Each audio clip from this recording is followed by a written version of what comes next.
Guys ಇಲ್ಲಿ ನೋಡ್ಬೋದು guys ಇದು KPS ನೆನ್ನೆ ಬಿಟ್ರಲ್ಲ 1:3 list candidate eligible for the interview 25 mark interview ಇರುತ್ತೆ ಗಾಯ್ಸ್. ಅದ್ರಲ್ಲಿ ಮಿನಿಮಮ್ 10 ಮಾರ್ಕ್ ಕೊಡಬೇಕು, ಮ್ಯಾಕ್ಸಿಮಮ್ 20 ಮಾರ್ಕ್.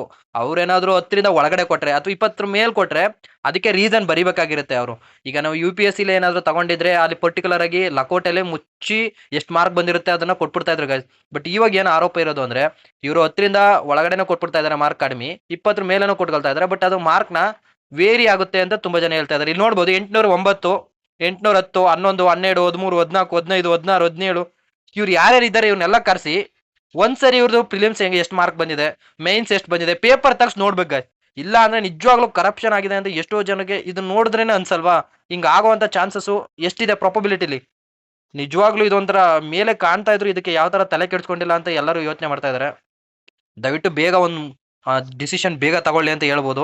ಇದು ನೋಡ್ತಾ ಇದ್ರೆ ಅನ್ಸುತ್ತೆ ಎಂತವನ್ಗಾದ್ರು ಇಲ್ಲಿ ಏನಾರು ಇನ್ವಾಲ್ವ್ ಆಗಿದೆ, ಯಾರ್ಯಾರು ಇನ್ವಾಲ್ವ್ ಆಗಿದಾರ ಅಂತ. ಇದು ಇವತ್ತು ಮುಗಿಯಲ್ಲ ಈ KPS ಇದು. ಬೇಗ ಇದೆಲ್ಲ ಒಂದು ಪರಿಹಾರ ಸಿಕ್ಲಿ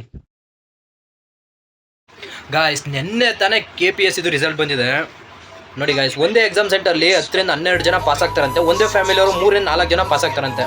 ಇದು ನಂಬೋ ವಿಷಯನಾ? ಕರಪ್ಷನ್ ಆಗಿದೆ ಅಂತ ಎಲ್ಲ ಹೇಳ್ತಾ ಇದಾರೆ ಗಾಯ್ಸ್, ಬಟ್ ಯಾರು ತಲೆ ಕೆಡಿಸ್ಕೊಳ್ತಾರಲ್ಲ. ಈಗ ಗೌರ್ಮೆಂಟ್ ಏನು ಡಿಸಿಷನ್ ತಗೊಳುತ್ತೆ ಇವಾಗ ಅದನ್ನ ತುಂಬಾ ಜನ CBI ವಹಿಸ್ಬೇಕು, ಏನು ಡಿಸಿಷನ್ ತಗೊಳ್ತಾರೆ ಅಂತ ಹೇಳ್ತಾ ಇದ್ದಾರೆ. ಅದಾಗುತ್ತೋ ಇಲ್ಲೋ ಗೊತ್ತಿಲ್ಲ. ಒಟ್ಟಿನಲ್ಲಿ KPS ಏನೋ ಒಂದು ಕರ್ನಾಟಕದ ಏನು ಅದು ಸಂವಿಧಾನಿಕ ಅಂಗ ಆಗಿದೆ. ಅದು ಏನು ಮಾಡಬೇಕಾಗಿದೆ ಅದನ್ನ ಕೆಲಸನ ನಿಜವಾಗ್ಲೂ ಮಾಡ್ತಾ ಇಲ್ಲ. ಒಳ್ಳೆ ಆಫೀಸರ್ಸ್ ಬಂದರೆ, ಈಗ ಸುರಾಳ್ಕರ್ ಸರ್ ಇದ್ರು, ಲತಾ ಕುಮಾರಿ ಮೇಡಮ್ ಇದ್ರು, ಅವ್ರು ಇರಬೇಕಾದ್ರೆ ಯಾವ ಥರ ಇತ್ತು, ಒಂದೊಳ್ಳೆ ಕರಪ್ಷನ್ ಎಂಡ್ ಆಗುತ್ತೆ, ಇವರು ಒಳ್ಳೆ ಟ್ರಾನ್ಸ್ಪರೆನ್ಸಿ ತರ್ತಾರೆ ಅಂತ ಅಂದ್ಕೊಂಡಿದ್ವಿ ಗಾಯ್ಸ್.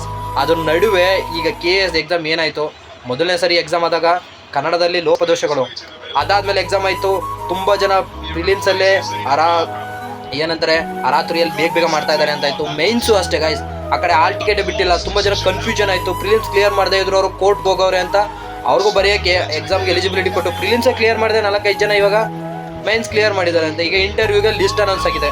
ಸೊ 380+ ಪೋಸ್ಟ್ ಇದೆ, ಅದರಲ್ಲಿ 1:3 ಇಂಟರ್ವ್ಯೂ ಕರೆದಿರ್ತಾರೆ. ಎಲ್ಲೂ ಬರುತ್ತೋ ಅದನ್ನ ಹೇಳ್ತಾ ಇದ್ದಾರೆ ಎಲ್ಲರೂ, ಇದರಲ್ಲಿ ಕರಪ್ಷನ್ ಆಗಿದೆ, ತುಂಬ ಜನ ಕರಪ್ಷನ್ ಆಗಿದೆ ಅಂತ. ಬಟ್ ಸರ್ಕಾರ ಏನಕ್ಕೆ ಯಾವುದೇ ರೀತಿಯಾದಂತಹ ಡಿಸಿಷನ್ ತಗೊಳ್ತಾ ಇಲ್ಲ ಅನ್ನೋದು ಗೊತ್ತಾಗ್ತಾ ಇಲ್ಲ. ದಯವಿಟ್ಟು ಹುಡುಗರು ಏನಿದ್ದಾರೆ ಸರ್ಕಾರಿ ನೌಕರಿ ತಗೋಬೇಕು ಅಂತ ಆಸೆ ಪಟ್ಟು ತಮ್ಮದೇ ಆದ ಓನ್ ವೇಯಲ್ಲಿ ಪ್ರಿಪೇರ್ ಆಗ್ತಾ ಇದ್ದಾರೆ, ಅಂದರೆ ನಂಬಿಕೆ ಇಟ್ಟಿದ್ದಾರೆ ಇನ್ನು ವ್ಯವಸ್ಥೆ ಮೇಲೆ. ಅದು ನಂಬಿಕೆ ಕಳ್ಕೊಬಿಡ್ತಾರೆ ಗೈಸ್ ಈ ಥರ ಆದರೆ. ಮೊನ್ನೆ ಧಾರವಾಡದಲ್ಲಿ ಯಾವ ರೀತಿ ದೊಡ್ಡ ಮಟ್ಟಿಗೆ ಒಂದು ಸ್ಟ್ರೈಕ್ ಆಯಿತು, ಅದಕ್ಕೆ ತಕ್ಕಂಗೆ ಒಂದು ಡಿಸಿಷನ್ ತಗೊಂಡಿದ್ರು, 50,000+ ಪೋಸ್ಟು ಕಾಲ್ಫಾರ್ಮ್ ಮಾಡ್ತೀವಿ ಅಂತ. ಒಳ್ಳೆ ವಿಷಯ ಅಂದ್ಕೊಂಡ್ವಿ. ಇನ್ನು ಒಳ ಮೀಸಲಾತಿದು ಜಾರಿ ಆಗಬೇಕಾಗಿದೆ, ಅದು ಒಂದು ಸಮಸ್ಯೆ ಇದೆ. ಅದು ಏನು 17% ಇತ್ತು ಅದಕ್ಕೆ ಪೋಸ್ಟ್ ಮಾಡ್ತಾರೋ, ಇಲ್ಲ ಅದನ್ನು ಮತ್ತೆ 15% ಇದು ಮಾಡಿ ಅವ್ರಿಗೆ 5.5, 5.5+5 ಈ ಥರ ಡಿವೈಡ್ ಮಾಡಿ 15%ಅಲ್ಲೇ ಒಳ ಮೀಸಲಾತಿ ತಂದು ಮಾಡ್ತಾರೋ. ಆ ಕಡೆ ಒಳ ಮೀಸಲಾತಿದು ಅವರು ಏನು ಕಮ್ಯುನಿಟಿ ಇದ್ದಾರೆ ಅವರು ಸರಿಯಾಗಿ ಹಂಚಿಕೆ ಆಗಿಲ್ಲ ಅಂತ ಹೋರಾಟಗಳಿದೆ. ಅದರ ನಡುವೆ ಸರ್ಕಾರ ಈ ರೀತಿ ಎಲ್ಲ ಮಾಡಿದ್ರೆ ಎಂಥವ್ರಿಗೆ ಆಗಲಿ ಗಾಯ್ಸ್ ವ್ಯವಸ್ಥೆ ಮೇಲೆ ನಿಜ ನಂಬಿಕೆ ಹೋಗ್ಬಿಡುತ್ತೆ.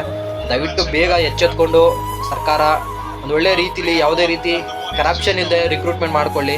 ವಿದ್ಯಾರ್ಥಿಗಳ ನಂಬಿಕೆನ ಹಾಳು ಮಾಡ್ಕೋಬಾರ್ದು. ಇಷ್ಟು ಹೇಳ್ಬೇಕು ಅಂದ್ಕೊಂಡಿದ್ದೆ. ಸೊ ಈಗ ಎಲ್ಲ ಸ್ಟೂಡೆಂಟು ಓಪಿರೋದೇನಂದರೆ ವ್ಯವಸ್ಥೆ ಮೇಲೆ ಬೇಗ ಎಕ್ಸಾಮ್ ಆಗುತ್ತೆ, ನೋಟಿಫಿಕೇಶನ್ ಆಗುತ್ತೆ ಅಂತ. ಸೊ 50,000 ಆದರೆ ಎಷ್ಟೋ ಜನ ಲೈಫ್ ಉದ್ಧಾರ ಆಗುತ್ತೆ, ಬೇಗ ಮಾಡಲಿ ಅಂತ ಕೇಳ್ಕೊಳ್ಳೋಣ.